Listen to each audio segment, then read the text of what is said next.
नमस्कार मित्रों, मैं एस.वी. भारद्वाज साप्ताहिक राशिफल में मिथुन राशि तथा मिथुन लग्न की बात करेंगे। कल 10 तारीख से 17 तारीख तक की चर्चा करेंगे। गजलक्ष्मी योग से आप लाभान्वित होंगे, कोई सुखद समाचार मिल सकता है और आर्थिक स्थिति बेहतर होने के योग। और अंत में हम जैसा कि आप देख रहे हैं, नवांश बताएगा आप कितने अमीर होंगे।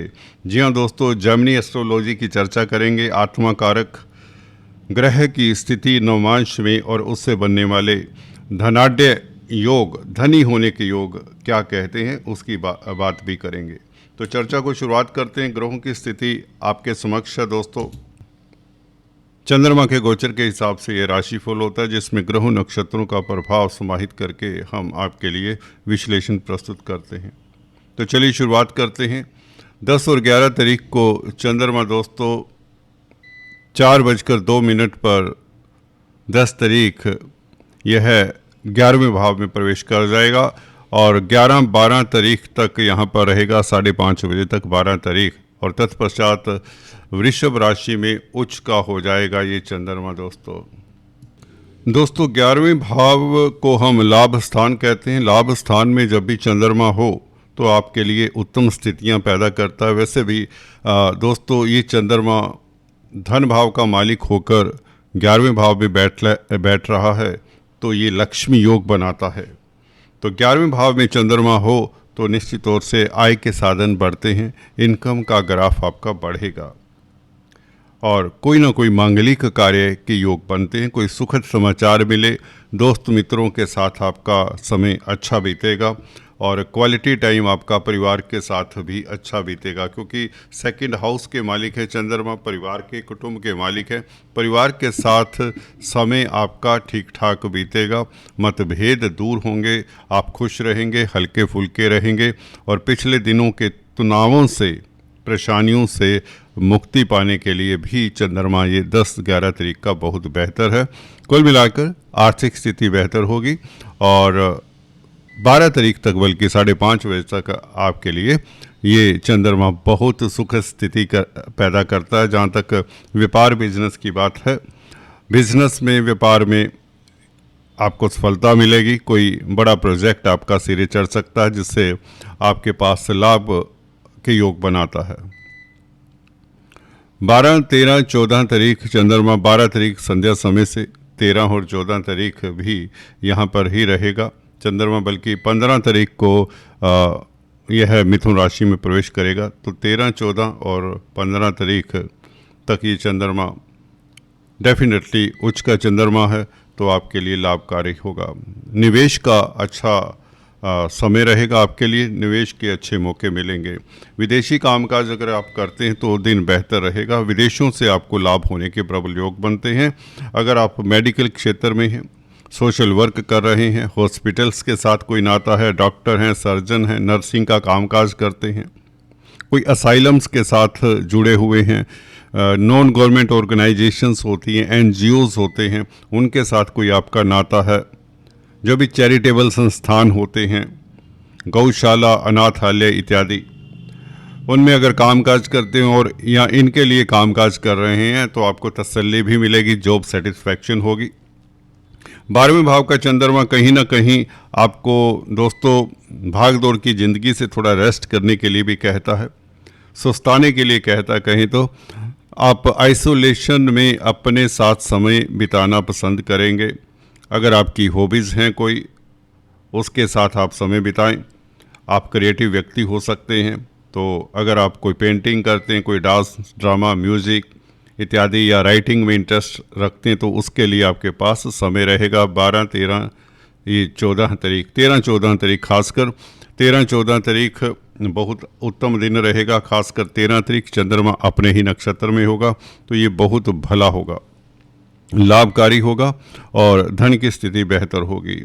तो कुल मिलाकर ये चंद्रमा बहुत उत्तम है। हाँ, अध्यात्म की तरफ भी आपका झुकाव रहेगा। योगा, मेडिटेशन जो करते हैं, उन्हें करने से काफ़ी लाभ होगा। मन को एक सुकून और राहत सी मिलेगी। हालांकि चंद्रमा शनि से भी दृष्ट है। शनि से जब चंद्रमा दृष्ट हो तो इसे विष दोष नहीं कहते, याद रखिए। कुछ एस्ट्रोलॉजर इस तरह की स्थिति बता सकते हैं, परंतु जब शनि और चंद्र इकट्ठे हों तभी विष दोष बनता है। चंद्रमा के ऊपर शनि की दृष्टि होने से विष दोष नहीं बनता, याद रखिए। तो शनि की दृष्टि होने से आप धीर गंभीर रहेंगे। भाग्य आपका विदेशों में साथ देगा। मल्टीनेशनल कंपनीज में कामकाज करते हैं तो लाभ होगा। विदेशी कामकाज में सफलता, वीज़ा इत्यादि को लेकर कोई परेशानी है उसका कोई सोल्यूशन मिल सकता है। कोई विदेशों से खुशखबर मिल सकती है। उच्च का चंद्रमा है तो मन हल्का फुल्का ही रहेगा। हाँ, इमोशनल होकर कोई बड़ा डिसीजन ना लें, जज्बात में मत बहा करें। खासकर जब ये 12वें भाव में चंद्रमा होता है तो भी प्रैक्टिकल, और हाँ, सेक्रीफाइस करने के लिए भी चंद्रमा ये कहता है। त्याग जितना करते हैं आपको उतना सुकून मिलता है। किसी के काम आने से, किसी की मदद करने से आपको सुकून मिलता है, तो वह जारी रखिए।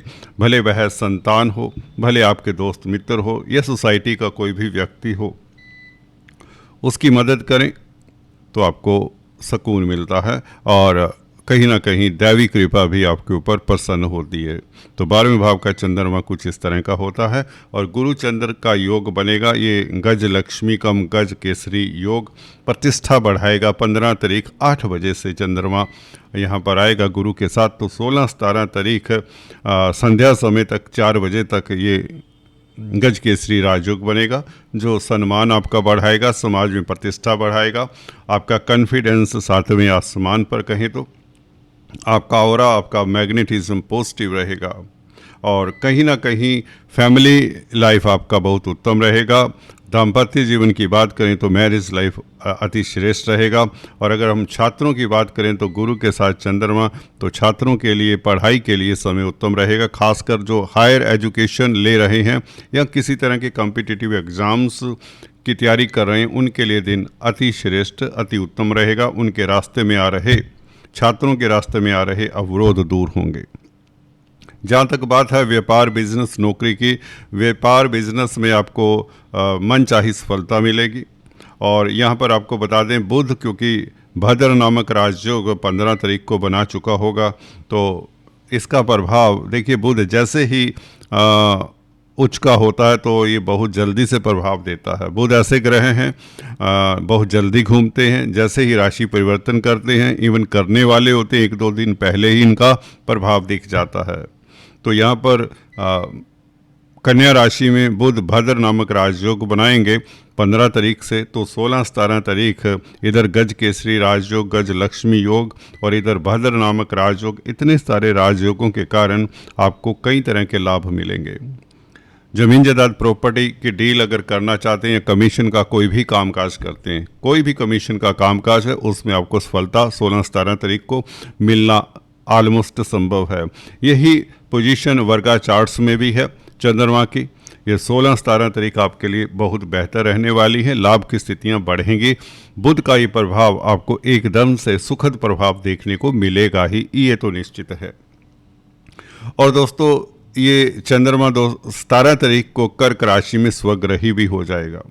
तो धन भाव में चंद्रमा, कुटुंब के भाव में चंद्रमा 17 तारीख शाम को प्रवेश कर जाएगा। तो 17-18 तारीख भी आपके लिए बेहतर और धन की स्थिति बेहतर, आपकी चल अचल प्रॉपर्टी बढ़ने के योग, समाज में प्रतिष्ठा बढ़ेगी। स्पीच से संबंधित कामकाज करते हैं उनके लिए दिन बेहतर रहेंगे।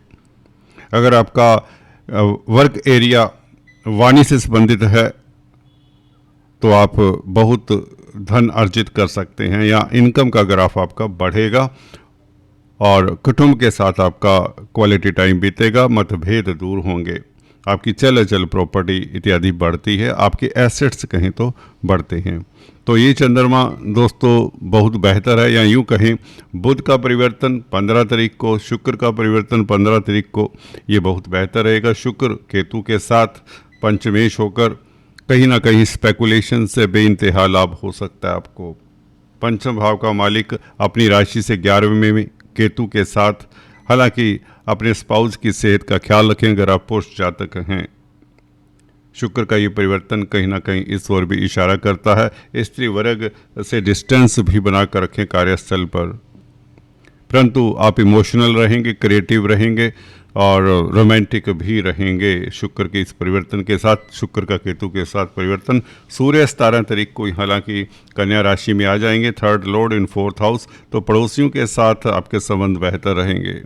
आपका पराक्रम बड़ा चढ़ा रहेगा। यात्राओं के योग भी 17 तारीख से बन जाते हैं, तो 17 तारीख से नेक्स्ट वीक आप छोटी बड़ी यात्राएं करेंगे। मार्केटिंग के व्यक्तियों के लिए समय शुभ रहेगा और सरकारी तंत्र से आपको लाभ होता है। दोस्तों ये था आपके लिए चंद्रमा का गोचर। चलते चलते लक्की नंबर, लक्की कलर इत्यादि बता दें।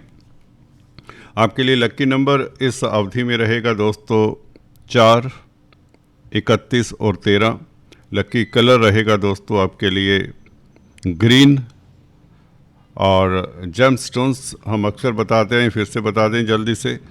पन्ना बनता है, दूसरा ओपेल या डायमंड। जो डायमंड अफोर्ड कर सकते हैं उन्हें डायमंड जरूर धारण करना चाहिए। ये शुक्र के लिए डाला जाता है। अगर बच्चों को लेकर कोई प्रॉब्लम है या हायर स्टडीज़ में कोई प्रॉब्लम है, लव लाइफ को लेकर कोई प्रॉब्लम है, तो ओपल या डायमंड जरूर धारण करें। पन्ना उन्हें धारण करना चाहिए जो बिजनेस करते हैं या जिनके कार्यों में अवरोध रहते हैं, ज़मीन जायदाद प्रॉपर्टी रिलेटेड जिन्हें दिक्कतें होती हैं या कॉन्फिडेंस की कमी होती है, किसी तरह की स्टैमरिंग या पब्लिक डीलिंग में कोई दिक्कत होती है, तो आप पन्ना भी धारण कर सकते हैं। दोस्तों अभी बताते हैं आपको जेमिनी एस्ट्रोलॉजी के बारे में। अगर आप एस्ट्रोलॉजी सीख रहे हैं, आपको बता दें वैदिक एस्ट्रोलॉजी के साथ जेमिनी के कुछ फंडे, कुछ बेसिक्स आप अगर जोड़कर देखते हैं तो प्रेडिक्शंस करने में आसानी होती है। आज हम बात कर रहे हैं आत्मा कारक प्लैनेट। दोस्तों आत्मा कारक प्लैनेट वह होता है जिसकी डिग्रीज सबसे ज़्यादा होती हैं आपकी कुंडली में। जिस ग्रह की, वह ग्रह नवमांश में कहाँ पर बैठा है D9 चार्ट में ये देखना होता है। और नवमांश में वह ग्रह जहाँ पर बैठा है उस ग्रह के साथ कौन कौन से ग्रह, खासकर अगर गुरु साथ में बैठा है आत्मा कारक प्लैनेट के साथ D9 चार्ट में, तो आप विद्वान होते हैं, फिलोसफर होते हैं, इवन परा विद्याओं में पारंगत होते हैं, आपका नाम होता है, पढ़े लिखे होते हैं, आपका स्टेटस हुआ करता है, आप वर्सटाइल होते हैं, ऑथर हो सकते हैं, राइटर हो सकते हैं, दार्शनिक किस्म के इंसान होते हैं और पढ़े लिखे माने जाते हैं, होते भी हैं।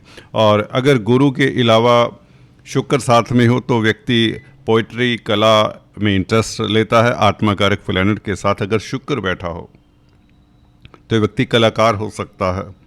अगर दोस्तों यही गुरु और शुक्र या इवन चंद्रमा आत्मा कारक से 5वें भाव में हो तो व्यक्ति धनाढ्य होता है, अमीर होता है। इसी तरह से शुक्र अगर मित्र क्षेत्रीय हो आत्मा कारक प्लैनेट के साथ, अपनी राशि का हो, उच्च का हो, तो भी व्यक्ति अमीर होता है, धनाढ्य होता है। और शुक्र चंद्रमा इकट्ठे हो D10 D9 चार्ट में, इसी नवमांश में, तो भी व्यक्ति अमीर होता है। गुरु चंद्र आपस में केंद्र में हो D9 चार्ट में, दोस्तों अगर इधर लगन में भी केंद्र में तो अच्छी बात, गज केसरी बनता है। अगर D9 चार्ट में भी गज केसरी बना हो तो व्यक्ति डेफिनेटली अमीर होता है और ख्याति भी पाता है। और भी चर्चा जारी रखेंगे जेमिनी एस्ट्रोलॉजी। नेक्स्ट वीडियो में हम बात करेंगे आरूढ़ लग्ना की या इंदु लग्ना की बात करेंगे। तो चलिए आज इतना ही, फिर से मिलेंगे, तब तक के लिए stay tune. Thanks for watching this video. God bless you all.